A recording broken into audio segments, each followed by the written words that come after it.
Welcome to Thanjavur maths. இந்த வீடியோவில் நம்ம பார்க்க போகிறது 12th ஸ்டாண்டர்டுக்கான அப்ளிகேஷன் ஆஃப் டெரிவேட்டிவ்ஸுங்கிற சாப்டரில் எக்ஸசைஸ் 6.3ல் 24th கொஷின் பார்க்க போகிறோம். நம்ம சேனலை நீங்கள் சப்ஸ்கிரைப் பண்ணாமல் இருந்தீங்கன்னா சப்ஸ்கிரைப் பண்ணி வச்சுக்கோங்க. வாங்க வீடியோக்குள்ளே போகலாம். ஸோ கொஷின் நம்பர் 24ல் என்ன சொல்லியிருக்காங்க அப்படின்னு பார்த்தோன்னா, show that the right circular cone of least curved surface and given volume has an altitude equal to root 2 times the radius of the base.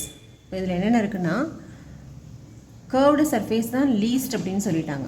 அப்போ curved surface தான் நம்ம வந்து என்னென்னு எடுத்துக்க போகிறோம், அந்த ஃபங்க்ஷனாக எடுத்துக்க போகிறோம். ஸோ curved surface எதோடதுன்னு பார்த்தீங்கன்னா கோன். ஸோ இங்கே நம்ம எடுக்கிற ஷேப் வந்து ஒரு கோன் ஷேப், அதோட curved surface is minimum அப்படின்னு சொல்லியிருக்காங்க. அண்ட் கிவன் வால்யூம் அப்படின்னு சொல்லியிருக்காங்க. ஸோ வால்யூம் ஃபார்முலாவையும் நம்ம இங்கே யூஸ் பண்ண போகிறோம். ரெண்டுத்தையும் யூஸ் பண்ணி நம்ம என்ன ப்ரூஃப் பண்ணணும்னா, altitude is equal to root 2 time the radius of the base அப்படின்னு சொல்லணும். அதாவது ஆல்டிடியூடுங்கிறது height is equal to root 2 into radius அப்படின்னு சொல்லி நம்ம வந்து ப்ரூஃப் பண்ணணும். ஸோ கிவன் கொஷின்லேருந்து நம்ம கண்டிஷன்ஸ் எல்லாம் எழுதியாச்சு. கிவன் கண்டிஷன் என்னென்னு பார்த்தீங்கன்னா, curved surface area of the cone is minimum அப்படின்றது ஒரு கண்டிஷன். இன்னொன்று given volume of the cone அப்படின்னு சொல்லியிருக்காங்க. ப்ரூஃப் பண்ண வேண்டியது altitude is equal to root 2 into radius. அப்போ altitudeங்கிறது நம்ம ஹைட் ஹெச்ன்னு சொல்லுவோம். root 2 into radius வந்து ஆர்.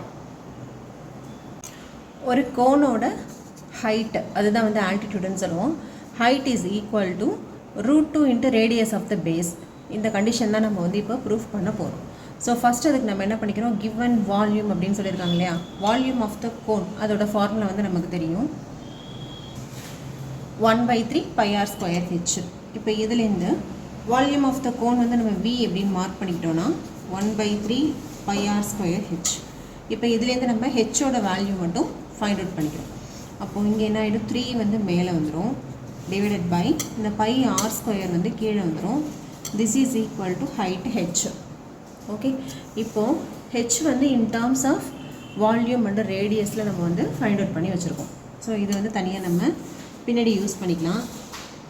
ஓகே, நெக்ஸ்ட்டு நமக்கு என்ன கொடுத்துருக்காங்க கண்டிஷன் அப்படின்னு சொன்னாக்கா, curved surface area of the cone is minimum அப்படின்னு சொல்லியிருக்காங்க. ஸோ நம்ம இதை தான் வந்து நம்ம இங்கே ஃபங்க்ஷனாக சூஸ் பண்ண போகிறோம்.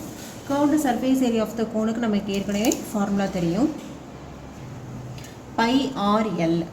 எல் அப்படிங்கிறது என்னென்னா இந்த ஸ்லாண்ட் ஹைட்டு இல்லையா. ஒரு கோனில் இது வந்து ஹைட்டுன்னு சொல்லுவோம், இது வந்து ரேடியஸ் ஆஃப் த பேஸு, இதுக்கு பேர் வந்து ஸ்லாண்ட் ஹைட் அப்படின்னு சொல்லுவோம். ஸோ எல்லுங்கிறது என்னென்னா ஸ்லாண்ட் ஹைட்டு. ஸோ இங்கே நமக்கு curved surface area of the கோனோட ஃபார்முலாவில் πr/lன்னு நமக்கு தெரியும். இதில் எல்லோட வேல்யூவை நம்ம சப்ஸ்டியூட் பண்ணணும். ஏன்னா இங்கே நமக்கு கிவன் கண்டிஷனில் எல்லை பற்றி எதுவுமே அவங்க மென்ஷன் பண்ணலை, ஸ்லாண்ட் ஹைட் பற்றி எதுவும் மென்ஷன் பண்ணலை. அப்போ எல்லை வந்து in terms of h and ஆரில் நம்ம வந்து மாற்றி எழுதிக்க போகிறோம். ஸோ அதுக்கு நம்ம வந்து என்ன யூஸ் பண்ண போகிறோம் அப்படின்னு பார்த்தீங்கன்னா, பித்தாகரஸ் தியரம் யூஸ் பண்ண போகிறோம். இப்போ இந்த ரைட் ஆங்கிள் ட்ரையாங்கிள் எடுத்துக்கோங்க. இதை எடுத்துக்கிட்டோம் அப்படின்னு சொன்னாக்க, இதில் இந்த எல் இருக்கு இல்லையா, இதுதான் வந்து அதோட ஹைபாட்னஸ். ஸோ பித்தாகரஸ் தியரம் படி hypotenuse square equal to h² plus r² அப்படின்னு சொல்லி எழுதலாம். அப்போது l² equal to h² plus r² அப்படின்னு சொன்னாக்க l ஈக்குவல் என்ன வரும், root of h² plus r². So இப்போ அப்படியே நம்ம வந்து சப்ஸ்டியூட் பண்ணிக்கலாம். எல்லுக்கு பதிலாக இந்த root of h² plus r² அப்படின்னு போட்டுக்கலாம். ஏற்கனவே நம்ம வந்து ஹெச் கண்டுபிடிச்சிருக்கோம் இல்லையா, ஹெச் ஈக்குவல் டு 3v/πr²ன்னு ஃபைண்ட் அவுட் பண்ணியிருக்கோம். இந்த வேல்யூவை இங்கே இப்போ சப்ஸ்டியூட் பண்ணிக்கலாம். ரூட் ஆஃப் ஹெச்சுக்கு பதிலாக 3v/πr² the whole square plus இந்த r² அப்படி இருக்கட்டும், πr ரூட் ஆஃப் இப்போது 3 3s are 9 v²/π² r⁴. ஃபுல்லாக எல்லாத்தையும் ஸ்கொயர் பண்ணி எழுதியாச்சு, ப்ளஸ் ஒரு r² இருக்குது. இப்போ இதை என்ன செய்யலாம், இங்கே வந்து கிராஸ் மல்டிப்ளை பண்ணிவிட்டு எல்சிஎம் எடுத்துடலாம். இப்போ πr into root of 9v² plus இப்போ இதை கிராஸ் மல்டிப்ளை பண்ணால் π² r⁴ r² ரெண்டுத்தையும் நம்ம வந்து r⁴ எழுதிக்கலாம். This term divided by π² r⁴ அப்படின்னு சொல்லிட்டு வந்துடும். ஓகே, எல்சிஎம் எடுத்து எழுதியாச்சு. இப்போ அடுத்து என்ன பண்ண போகிறோன்னா, இந்த கீழே டினாமினேட்டரில் இருக்க π² r⁴ மட்டும் இந்த ரூட்டுக்குள்ளே இருந்து நம்ம வெளியில் எடுத்துடலாம். πr root of 9v square plus pi square r power 6 divided by இதுலேருந்து ரூட்லேருந்து இதை எடுத்து நம்ம வெளியில் எடுத்தோம்னா பை ஸ்கொயர் ரூட்லேருந்து வெளில வரும்போது பை ஆகிடும், ஆர் பவர் 4 ரூட்லேருந்து வெளியில் வரும்போது ஆர் ஸ்கொயர் ஆகிடும். ஓகே, நெக்ஸ்ட்டு பை கேன்சல் ஆகிடும், ஒரு ஆருக்கும் கேன்சல் பண்ணிடலாம். அப்போது ரிமைனிங் வந்து நமக்கு என்ன இருக்குன்னா 1/r into root of 9v square plus pi square r power 6 அப்படின்ட்டு இருக்குது. இது வந்து என்ன அப்படின்னு பார்த்தா curved surface area of the cone. Okay, curved surface area of the cone is minimum அப்படின்னு கொடுத்ததுனால இந்த curved surface ஏரியாவை நம்ம வந்து ஒரு ஃபங்க்ஷனாக சூஸ் பண்ணிக்கிறோம். That is f of r அப்படின்னு சூஸ் பண்ணிக்கிறோம். ஏன்னா இது ஃபுல்லாகவே இன் டேர்ம்ஸ் ஆஃப் ஆரில் தானே இருக்குது, அதனால் f of xன்னு எடுக்காமல் f of r அப்படின்னு எடுத்துக்கோம். இப்போ இந்த f of rலேருந்து நம்ம என்ன ப்ரூஃப் பண்ணணும் அப்படின்னு சொன்னாக்கா f dash of r வந்து கண்டுபிடிச்சிட்டு அதுக்கப்புறம் f double dash is greater than 0 அப்படின்னு சொல்லி நம்ம ப்ரூஃப் பண்ணணும், மினிமம் கண்டிஷன் ப்ரூஃப் பண்ணுறதுக்கு. ஸோ ஃபஸ்ட்டு நம்ம இதில் f dash of r கண்டுபிடிக்கணும். ஆனால் f dash of r கண்டுபிடிக்கிறதுக்கு இங்கே வந்து நமக்கு ரூட் இருக்கிறதுனால ரொம்ப வந்து காம்ப்ளிகேட்டடாக இருக்கும். 1/2 ரூட் ஆர் அப்படிலாம் நம்ம வந்து ரொம்ப காம்ப்ளிகேட்டடாக போடுற மாதிரி இருக்கும். அதனால் f dash கண்டுபிடிக்கிறதுக்காக ஈஸியாக இருக்கணும் அப்படிங்கிறதுனால நான் என்ன பண்ணிக்கிறேன், ரெண்டு சைடும் வந்து ஸ்கொயர் பண்ணிக்கிறேன். இப்போ f of r the whole square ரெண்டு சைடும் நம்ம வந்து ஸ்கொயர் பண்ண போகிறோம். அப்போ இது வந்து 1/r ஸ்கொயர்னு வந்துடும். இதை ஸ்கொயர் பண்ணும்போது ரூட்டும் ஸ்கொயரும் கேன்சல் ஆகிட்டு இந்த டேர்ம் மட்டும் ரிமைனிங் இருக்கும், பை ஸ்கொயர் ஆர் பவர் 6 இது மட்டும் இருக்கும். ஓகே, இப்போது f of r the whole square அப்படின்னாலும் என்ன தான் அர்த்தம், அதுவும் வந்து ஒரு ஃபங்க்ஷன் ஆஃப் r தான், சரியா? அதனால் அந்த f of r the whole square அப்படிங்கிற ஃபங்க்ஷனை நான் வந்து g of r அப்படின்னு சொல்லி நான் வந்து செலக்ட் பண்ணிக்கிறேன். g of r அப்படின்னு எடுத்துக்கிட்டு நெக்ஸ்ட்டு நம்ம இப்போ என்ன பண்ண போகிறோம்னா இந்த r ஸ்கொயரை உள்ளே மல்டிப்ளை பண்ண போகிறோம். 9v square pi r square plus pi square r power 6/r square. இப்போ இதில் வந்து 9v square pi r square plus pi square r ஸ்கொயருக்கும் ஒரு 2 இதுக்கும் கேன்சல் பண்ணிட்டோம் அப்படின்னா மிச்சம் வந்து நமக்கு ஆர் பவர் 4 இருக்கும். ஓகே, இதுதான் வந்து நம்மளோட g of r. ஸோ இது என்ன நம்ம எப்படி எழுதிக்கலாம், 9v square r power -2 plus pi square r power 4 அப்படின்னு சொல்லிட்டு g of r எழுதிக்கலாம். ஸோ இப்போ நம்மளால் ஈஸியாக வந்து g dash of r கண்டுபிடிச்சிடலாம். இங்கே ஏற்கனவே இந்த f of rலேருந்து டேரெக்டாக நம்ம f dash of r போடலாம். பட் இங்கே ரூட் இருக்கிறதுனால f dash கண்டுபிடிக்கிறது கொஞ்சம் காம்ப்ளிகேட்டடாக இருக்கும். அதுக்காக நம்ம ரெண்டு பக்கமும் ஸ்கொயர் பண்ணிவிட்டு அந்த புதுசாக கிடச்ச ஃபங்க்ஷனை நம்ம வந்து f of r the whole ஸ்கொயர்னு வச்சுக்காமல் அதுவும் வந்து g of r, அதுவும் ஒரு ஃபங்க்ஷன் ஆஃப் r தான், அதனால் g of r அப்படின்னு சொல்லி மார்க் பண்ணிவிட்டு இப்போது g of r கண்டுபிடிச்சாச்சு. இப்போ அடுத்தது நம்ம என்ன பண்ணணும், g dash of r வந்து ஃபைண்ட் அவுட் பண்ண போகிறோம். இப்போது 9 இன்ட்டு v ஸ்கொயரை வெளியில் வச்சுருங்க. நெக்ஸ்ட்டு ஆர் பவர் -2 டிஃப்ரென்ஷியேட் பண்ணோம்னா n into x power n -1 plus அடுத்து இங்கே pi square constant r power 4 differentiate பண்ணால் 4r³ அப்படின்னு கிடைக்கும். This is equal to 9 2s are 18 இங்கே minus v square r power -3 plus 4 π square r³. ஸோ இதை இன்னும் நம்ம வந்து சிம்பிளிஃபைடாக எப்படி எழுதிக்கலாம், 18v square by r³. R power -3 கீழே வரும்போது ஆர் பவர் 3 ஆகிடும் ப்ளஸ் 4 π ஸ்கொயர் r³ அப்படின்னு சொல்லிட்டோம். இதுதான் வந்து நம்மளோட g dash of r. So இதுக்கப்புறம் நம்ம வந்து கிரிட்டிக்கல் பாயிண்ட் கண்டுபிடிக்கணும். அதுக்கு நம்ம எப்போவுமே என்ன பண்ணுவோம், g dash of r equal to 0, அதாவது f dash of x equal to 0ன்னு எடுப்போம். இந்த இடத்துல g dash of r equal to 0ன்னு எடுத்துக்கிட்டு ஆரோட வேல்யூ ஃபைண்ட் அவுட் பண்ண போகிறோம். இப்போ g dash of r அப்படின்னா 18v square by r³ equal to 4 π square r³ sorry plus equal to 0. Okay, g dash of r equal to 0. இப்போ இந்த term அப்படியே நான் வந்து ரைட் சைடு எடுத்துகிட்டு போயிட்டேன் அப்படின்னா 4 π square r³ equal to 18v square by r³. r³ எல்லாம் ஒன்றா சேர்த்துடலாம். இப்போ r³ into r³ equal to 18v square divided by இந்த 4 π ஸ்கொயர் வந்து கீழே வந்துடும். இது r பவர் 6ன்னு ஆகிடும். ஸோ இதை நம்ம 2ஆல் கேன்சல் பண்ணோன்னா 9 2s are 18, 2 2s are 4. இப்போ 9v ஸ்கொயர் பை 2 π ஸ்கொயர். இதுலேருந்து நமக்கு r வேணும்னா என்ன பண்ணலாம், ரெண்டு சைடும் ஹோல் பவர் 1/6 எடுப்போமா. இப்போ 9v² / 2π² ஹோல் பவர் 1/6.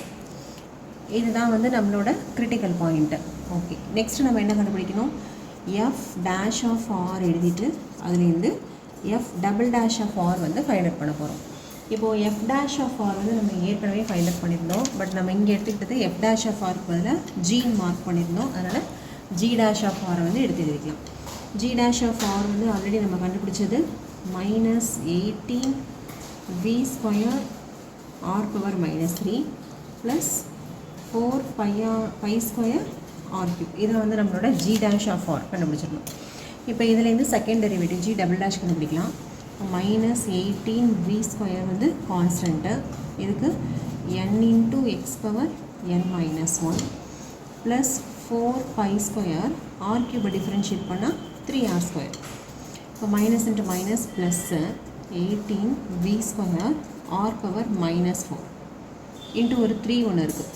ஓகே, இந்த 3 plus 4 3s are 12 π² r². This is equal to 18 into 3, 8 3s are 24, balance 2, 3 plus 2 5 v² r⁻−4 plus 12 into π² r². So இதை நம்ம எப்படி எழுதிக்கலாம், 54v² r⁻4 ப்ளஸ் 12π² r². இதுதான் வந்து g'' அப்படின்னு சொல்லிட்டு கிடைக்குது. இப்போ g'' பாருங்கள், நீங்கள் ஆருக்கு எந்த வேல்யூ கொடுத்தாலும் சரி, இங்கேயும் r⁻4 தான் இருக்குது, இங்கே r² இருக்குது. நீங்கள் ஆருக்கு நெகட்டிவ் வேல்யூவே கொடுத்தாலும் கண்டிப்பாக அது வந்து பாசிட்டிவாக தான் கிடைக்கும். ஏன்னா பவர் வந்து 4 இருக்குது, இந்த இடத்துல பவர் வந்து 2 இருக்குது. அப்போ இந்த இடத்துல நீங்கள் நெகட்டிவ் கொடுத்தாலும் பாசிட்டிவாக தான் கிடைக்கும், இங்கேயும் நீங்கள் நெகட்டிவ் கொடுத்தா கூட பாசிட்டிவ் தான், பாசிட்டிவ் கொடுத்தாலும் பாசிட்டிவ் தான் கிடைக்க போகுது. அப்போது ஆரோட வேல்யூ பாசிட்டிவ் நெகட்டிவ் என்னவாக இருந்தாலும் சரி, நமக்கு g'' வந்து எப்படி தான் இருக்குன்னா >0 தான் கிடைக்குது. g'' வந்து பாசிட்டிவ், தட் இஸ் >0 இருந்தால் கண்டிப்பாக g is minimum. Okay, g அப்படிங்கிறத நம்ம என்னவா சூஸ் பண்ணியிருந்தோம் அப்படின்னு பார்த்தீங்கன்னா கர்வ்டு சர்ஃபேஸ் ஏரியான்னு சொல்லி சூஸ் பண்ணியிருந்தோம். g அப்படிங்கிறது என்னது, f⁴². f⁴ என்னது, கர்வ்டு சர்ஃபேஸ் ஏரியாவை தான் நம்ம f⁴ சூஸ் பண்ணோம். அப்போ கண்டிப்பாக நமக்கு curved surface area is least அப்படின்னு சொல்லிட்டு நம்ம ப்ரூஃப் கொண்டு வந்தாச்சு. இப்போ நம்ம அடுத்தது நம்ம என்ன ப்ரூஃப் பண்ணணும், h = √2 × r அப்படின்னு சொல்லி தான் நம்ம ப்ரூஃப் பண்ணணும். பட் ஆல்ரெடி நம்ம வந்து ஃபஸ்ட்டில் ஒரு ஈக்குவேஷன் ஃபார்ம் பண்ணோம் இல்லையா, வால்யூம்லேருந்து ஹைட்டு கண்டுபிடிச்சோம்னா அதை வந்து நீங்கள் ஈக்குவேஷன் நம்பர் 1 அப்படின்னு மார்க் பண்ணிக்கோங்க. இந்த ஃபஸ்ட் ஈக்குவேஷன் அப்படியே எழுதிக்கலாம். இது h = 3v/πr². h = அதாவது first equation implies h = 3v/πr². இதான் வந்து நம்மளோட ஃபஸ்ட் ஈக்குவேஷன். இந்த ஃபஸ்ட் ஈக்குவேஷன்லேருந்து நான் என்ன பண்ணிக்கிறேன், லெட் 3v/π எல்லாமே என்னது கான்ஸ்டன்ட்டு, 3யும் கான்ஸ்டன்ட்டு, வால்யூமு கிவன் வால்யூம்னு சொல்லிட்டாங்க. அப்போ வால்யூமும் கான்ஸ்டன்ட் தான், இந்த பையும் வந்து கான்ஸ்டன்ட் தான். இது எல்லாத்தையும் நான் வந்து k அப்படின்னு சூஸ் பண்ணிக்கிறேன். அப்போது h = என்னவாயிடும், k/r² அப்படின்னு சொல்லிட்டு கிடைக்குது. ஓகே, இப்போ வந்து நம்ம கிரிட்டிக்கல் பாயிண்ட் கண்டுபிடிச்சோம் இல்லையா, r⁻6 அதுலேருந்து r, அந்த ஈக்குவேஷனை நம்ம வந்து செகண்ட் ஈக்குவேஷன் அப்படின்னு சொல்லி மார்க் பண்ணிக்கலாம். நம்ம ஏற்கனவே r⁻6 கண்டுபிடிச்சோம் இல்லையா, அதை வந்து ஈக்குவேஷன் நம்பர் 2 அப்படின்னு மார்க் பண்ணிக்கோங்க. ஓகே, இந்த r⁻6 செகண்ட் ஈக்குவேஷன் மார்க் பண்ணிக்கோங்க. இந்த செகண்ட் ஈக்குவேஷன் அப்படியே வந்து நம்ம எடுத்து எழுதிக்கலாம். இங்கே எழுதி வச்சுருக்கோம் இல்லையா, இதை வந்து நம்ம கொஞ்சம் வந்து ஆல்டர் பண்ணோன்னா இது வந்து 3v/π, இது எல்லாத்துக்கும் நம்ம ஹோல் ஸ்கொயர் போடலாமா, 9 வந்துடும், v² வந்துடும், π² வந்துடும். இந்த 2 மட்டும் டிவிஷனில் இருக்குது. இந்த 3v/π அப்படிங்கிறத நம்ம ஃபுல்லாக நம்ம என்ன எடுத்தோம், கேன்னு சூஸ் பண்ணோமா. அப்போ இந்த இடத்துல k²/2 இதுதான் வந்து r⁻6. இதில் நமக்கு வந்து k தானே வேணும். இப்போ பாருங்கள், ஹெச்சில் கேயோட வேல்யூவை கொண்டு வந்துட்டோம்னா நம்ம வந்து ரிசல்ட்டை ப்ரூஃப் பண்ணிடலாம். ஸோ இங்கே k மட்டும் நம்ம கண்டுபிடிச்சா போதும். இப்போ k² = 2 × r⁻6ன்னு ஃபார்ம் பண்ணிட்டோம். அப்போ k = என்ன வரும், ஃபுல்லாக நம்ம வந்து ரூட் எடுக்கணும், √r⁻6. இப்போ √2 ஆர் பவர் 6 ரூட்லேருந்து வெளியில் எடுத்திங்கன்னா அதில் பாதி ஆர் பவர் 3 மட்டும் இருக்கும். ஓகே, இதுதான் வந்து கேயோட வேல்யூ. இப்போ இந்த கேயோட வேல்யூவை இந்த ஹெச்சில் சப்ஸ்டியூட் பண்ணுங்கள். இது ஃபுல்லாகவே நீங்கள் வந்து ரஃப் ஒர்க்கில் போட்டுக்கலாம். ஓகே, ஹெச் ஈக்குவல் டு கேக்கு பதிலாக நம்ம ஃபைனலாக என்ன கண்டுபிடிச்சிருக்கோம், √2 r³ கண்டுபிடிச்சிருக்கோமா. √2 r³ by r². ஒரு r²க்கும் r³ கேன்சல் பண்ணிட்டோன்னா √2 இன்ட்டு ஆர். அப்போது h equal to √2 into r அப்படிங்கிறத நம்ம ப்ரூஃப் பண்ணியாச்சு. Hence proof. ஓகே, இதோட இந்த 24th கொஷின் வந்து கம்ப்ளீட் ஆகுது. நெக்ஸ்ட் 25th கொஷின் நம்மளோட நெக்ஸ்ட் வீடியோவில் பார்க்கலாம். நம்ம சேனல் உங்களுக்கு பிடிச்சிருந்ததுன்னா லைக் பண்ணுங்கள், ஷேர் பண்ணுங்கள். தேங்க்யூ ஃபார் வாட்சிங்.